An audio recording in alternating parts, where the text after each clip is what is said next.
इंद्र से राजा बलि ने उनका स्वर्ग छीन लिया, और जब इंद्र से उनका स्वर्ग छीन लिया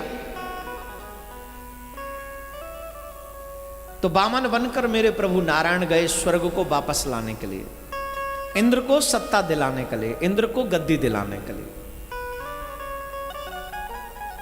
मेरे प्रभु वापस गए, वामन बने, वामन बनकर गए और राजा से कहा भिक्षाम दे ही भिक्षाम दे।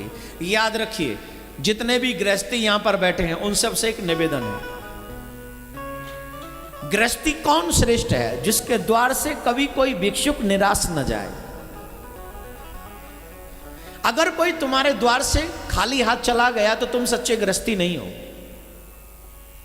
मैं ये नहीं कहता 2-4 करोड़ दे दो, 2-4 लाख दे दो, 2-4 हजार दे दो।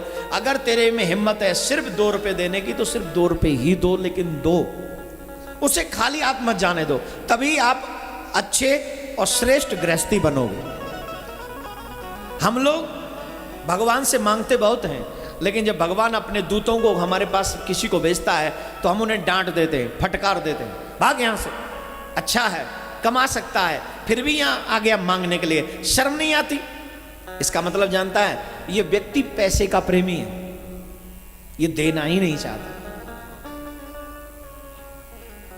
कबीरा या संसार में सब सो मिलिए जाए, ना जाने किस रूप में नारायण मिल जाए। पता नहीं ना नारायण किस रूप में आ जाए और तुम उनको मना कर दो तो पता चले अब ये आके नारायण आ कैसे सकते हैं? अरे आते हैं, नहीं आए इससे पहले, कर्ण के पास नहीं गए वामन बन के, बलि के पास में नहीं गए वामन बन के। एक राजा था ना, वो क्या नाम है उसका, मोरध्वज, उस राजा के पास चले गए और मांग भी कितनी श्रेष्ठ कि मेरा शेर तेरे बेटे का मांस खाएगा। बात बोले एक बात याद रखना, मां और पिता को वो बेटा चीरना पड़ेगा और चीरते वक्त आंसू नहीं आना चाहिए, अगर आंसू आ गया तो शेर नहीं खाएगा। वाह रे वाह गृहस्थी, वाह रे वाह भारत के सदगृहस्थ।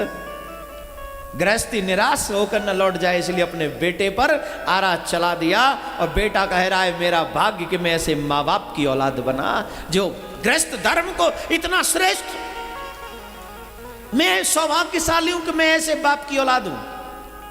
और आजकल के गृहस्थी कोई द्वार पर बैल बजाता रहता है, 1 रोटी चाहिए 1 रोटी, लेकिन हमारे घर में 1 रोटी एक्स्ट्रा नहीं बनती है। 4 पप्पू का पापा खाएगा, 4 पप्पू और 3 में और 2 सर्वेंट खाएगा, टोटल कितनी 12-13 रोटी बनती हैं। 14 में कोई आ जाए तो 14 रोटी नहीं है यहाँ, है ना। ये गृहस्थी का धर्म नहीं।